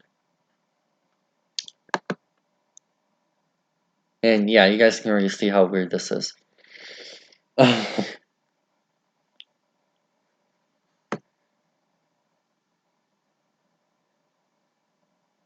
Honestly, this is kind of funny though. So I don't know why it does this, because I have Joe Burrow as my number 2 prospect behind Brown. And yet Derek Brown ended up 8, and CeeDee Lamb is like number 5, and he ended up number 1, even though, yeah. So the simulator is just really weird when you insert your own board like that. But they're going the lines of Kudo, which is kind of cool. Vanessa, Caleb, Burrow, Andrew Thomas, Delpit. Oh wow, yeah, KJ Hamlin 9. So this is kind of just a really weird look at how things would, and even then, this isn't entirely accurate. Like Gallimore, I think I had like in the early to mid 30s. Isaiah Simmons is number 4 on my board. I don't know how he fell all the way to 15. Weaver I had in the mid 30s because I hadn't watched him yet. Kenny I had I think like 32.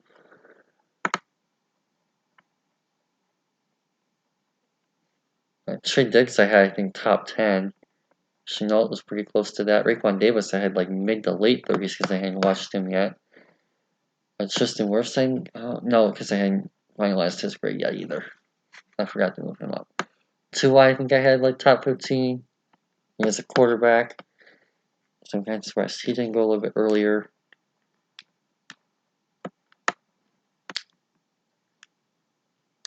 So yeah, kind of just a really weird simulation, but maybe you're a fan of a team and it gives you kind of an idea on who to look for throughout the pre-show process. I mean, there's always a chance the guy falls or rises over the course of time. I'm not really so much with these top guys. I think that it's pretty much a lock with the first 2 are. So that's kind of an extreme circumstance where the sim didn't exactly do it justice, but for whatever reason. Yeah, like maybe you're a Colts fan. Javon Kinlaw might be someone you look at. Maybe you are a... Oh, nice, Sanders Swift in Miami. I kind of like that. Maybe you're a Jags fan, Trayvon Diggs. I think I actually marked those pushing up to the Eagles. That's kind of cool. Maybe you're a Vikings fan. Maybe Christian Fulton falls a little bit, especially given the off-the-field stuff. That could be something that gets him to fall a little bit. Okay, Becton as well, kind of one of those guys who, no matter what's going to go in the late first, that definitely would be awesome to see him in Miami. Not gonna lie, that'd be great. Henry Ruggs in Seattle would be crazy if he fell that far. So like, oh yeah, Jalen Reagor to Baltimore makes a ton of sense. T. Higgins to Green Bay makes a ton of sense. So yeah, there's some interesting picks here for sure. But anyway, this video has already gotten extremely long, so I'm just gonna go with UC 101 Sim Reset 2020 board. Hopefully, you guys enjoyed this one. Had a little bit of fun taking a little bit of a break from straight film and grinding and kind of getting a feel for me with some players' stocks, how I feel about certain players compared to others, how I feel about team needs, and where teams could go in the offseason. And this has basically just been a huge offseason video, to be honest with you. We talked about different teams' needs throughout the course of the offseason. We talked about different schemes and fixes. We talked about different coaches. We talked about all different kinds of stuff over the course of this video. So hopefully you guys learned a thing or two along the way. If maybe even not necessarily from me, maybe something you learned from TDN, maybe something you learned from PFF, maybe something you learned about a player. Could be anything, but hopefully you guys learned at least something from watching this video for as long as it's been going on. But for now, leave us your thoughts in the comments section below. Do you agree with the players that I mocked to your guys' teams? Do you agree with what I said about your teams? Do you agree with TDN and PFF's suggested team needs for you guys? Is there a player that you want or like on your team at this point in the process as we approach the Senior Bowl? Are there any players that you're going to be watching for at the Senior Bowl this coming week that you've been mocking to your teams? Things like that. Definitely a very exciting time coming up. It's Declaration Day. So We're about to enter the first stage of the off season here. Senior Bowl week. Only the Super Bowl left after tomorrow. Tomorrow being Sunday, as I post this on Saturday. So definitely a lot to look forward to as we approach the best time of the year in the off season. But for now, hope you guys have a fantastic rest of your day. Thank you guys so much for sticking with us throughout the course of this video. And for now, peace out.